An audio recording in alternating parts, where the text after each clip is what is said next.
മറന്നുവോ Hiroshima Nagasaki Syria തന്ന മുറിവുകൾ മറന്നുവോ നീ സോദര മറന്നുവോ നീ സോദര ഇനിയുമൊരു യുദ്ധം നമുക്ക് വേണ്ട വേണ്ട കൂട്ടരെ സ്നേഹവും പകർന്നിടുവിൻ മാനവ പരസ്പരം സ്നേഹവും പകർന്നിടുവിൻ മാനവ പരസ്പരം. Thank you. നമ്മൾ ഇന്നിവിടെ പ്രോഗ്രാം അവതരിപ്പിക്കുന്നത് ഹിരോഷിമ നാഗസാക്കി ദിനത്തോടനുബന്ധിച്ചുള്ളതാണെന്ന് പറഞ്ഞിട്ടുണ്ടായിരുന്നു. ഇപ്പൊ ഹിരോഷിമ നാഗസാക്കി എന്നീ രണ്ട് നഗരങ്ങളുടെ പേരുകൾ നിങ്ങൾ കേട്ടിട്ടുണ്ടാകും. ഈ രണ്ട് നഗരങ്ങളിൽ അണുബോംബ് വർഷിച്ചതിന്റെ വാർഷികം അല്ലെങ്കിൽ അത് നമ്മൾ ആ ദുരന്തം നമ്മൾ അനുസ്മരിക്കുകയാണ് ഓഗസ്റ്റ് 6, ഓഗസ്റ്റ് 9 എന്നീ ദിവസങ്ങളിൽ. സാമ്രാജ്യ ശക്തികൾ അധികാരം നേടിയെടുക്കുന്നതിന് വേണ്ടിയും അത് നിലനിർത്തുന്നതിന് വേണ്ടിയും നടത്തിയ യുദ്ധങ്ങളുടെ പരിണാമമാണ് ഹിരോഷിമ നാഗസാക്കി ദുരന്തങ്ങളിൽ കലാശിച്ചത്. രണ്ടാം ലോകയുദ്ധം 1939 സെപ്റ്റംബറിൽ ആരംഭിക്കുകയും 1945 ഓഗസ്റ്റ് 6, ഓഗസ്റ്റ് 9 എന്നീ ദിവസങ്ങളിൽ ഹിരോഷിമ നാഗസാക്കി എന്നീ നഗരങ്ങളിൽ അണുബോംബ് വർഷിച്ചതിന്റെ ഫലമായി രണ്ടാം ലോകയുദ്ധം അതിലാണ് പരിണമിച്ചത്. ഇനി പറയുന്നത് ഹിരോഷിമ നാഗസാക്കി എന്നീ നഗരങ്ങളിൽ എന്ത് സംഭവിച്ചു എന്നുള്ളതാണ്.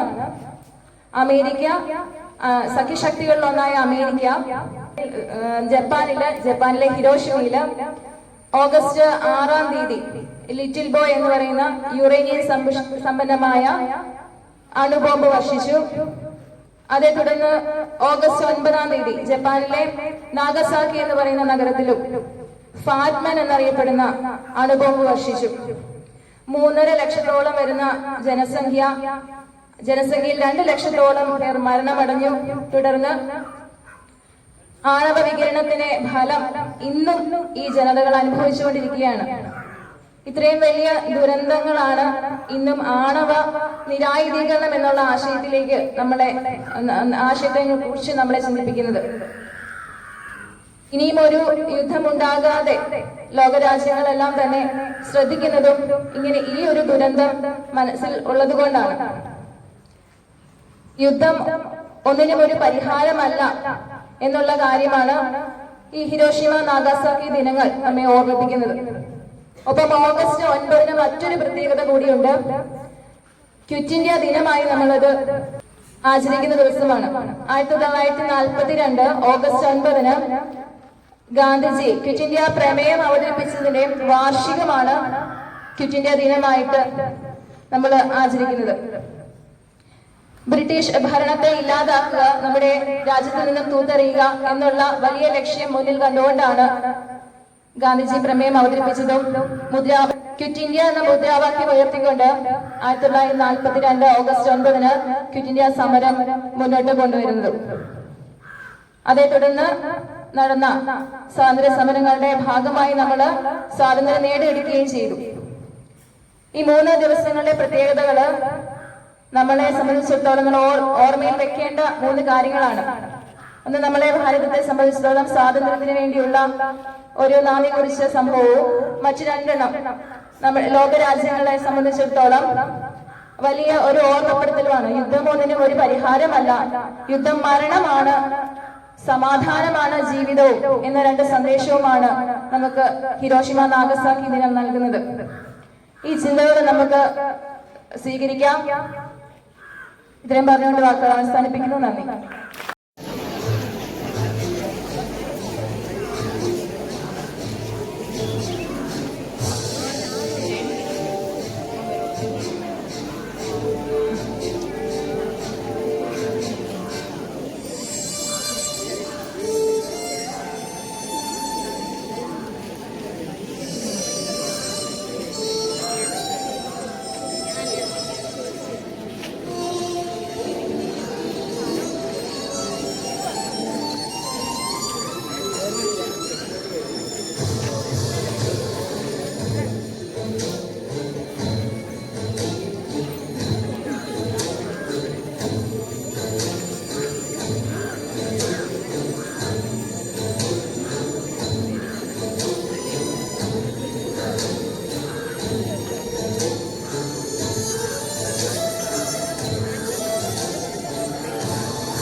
അടുത്ത ചോദ്യം, അമേരിക്കയുടെ ഏത് തുറമുഖം ആക്രമിച്ചതിന് പകരമായിട്ടാണ് ജപ്പാനിൽ ആണവായുധം പ്രയോഗിച്ചത്?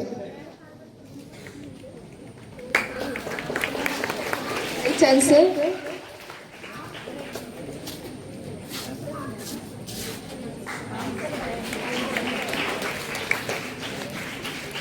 Pearl Harbor. അടുത്ത ചോദ്യം, എനോള ഗേ എന്ന ബോംബർ വിമാനത്തിന്റെ സഹായത്തോടെ ഹിരോഷിമയിൽ വർഷിച്ച ലിറ്റിൽ ബോയ് എന്ന ആറ്റം ബോംബിൽ ഉപയോഗിച്ച മൂലകം?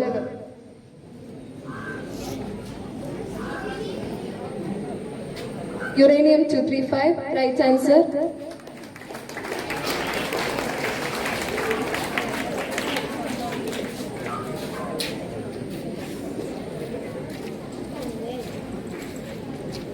അടുത്ത ചോദ്യം, ക്വിറ്റ് ഇന്ത്യ സമരം അറിയപ്പെടുന്ന മറ്റൊരു പേര്?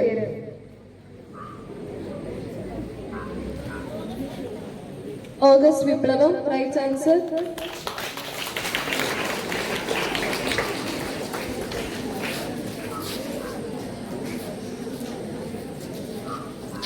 അടുത്ത ചോദ്യം, ക്വിറ്റ് ഇന്ത്യ എന്ന ആശയം അവതരിപ്പിക്കപ്പെട്ട ദിനപത്രം?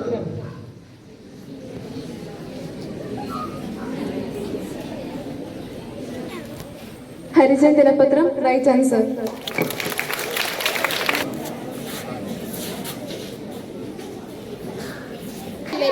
യുദ്ധം ഒന്നിനും ഒരു പരിഹാരമല്ല എന്ന ബോധ്യം നമുക്കും ഉൾക്കൊള്ളാം. ഏവർക്കും ശുഭദിനം ആശംസിക്കുന്നു. അദ്ദേഹം പറഞ്ഞതുപോലെ യുദ്ധം ഒരു പരിഹാരമല്ല എന്നതാണ്. അതുമായി ബന്ധപ്പെട്ട് ഇന്നലെ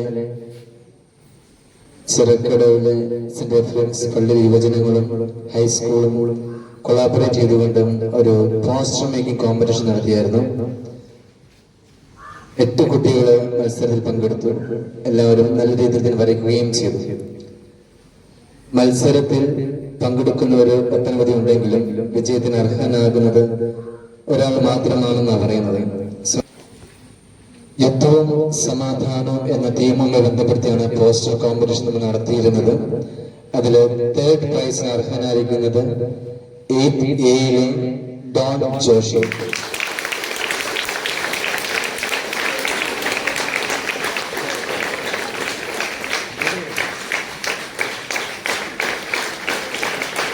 second prize 8C Sana Suresh.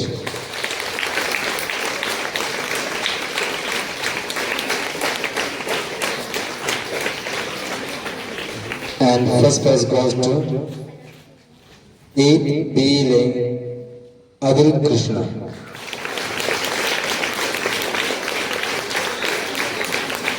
Adil Krishna.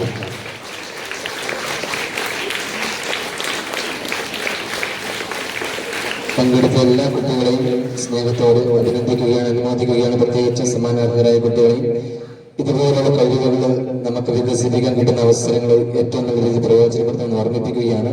നമ്മൾ ഇനിയും ഇതുപോലെ മത്സരങ്ങൾ സംഘടിപ്പിക്കും, ഇതുപോലെ പ്രൈസ് നൽകുന്നതായിരിക്കും. സോ എല്ലാവർക്കും ഒരു എൻകറേജ്മെന്റ് ആയിക്കോട്ടെ ആശംസിക്കുന്നു. നല്ലൊരു ദിവസം എല്ലാവർക്കും ആശംസിക്കുന്നു. Thank you.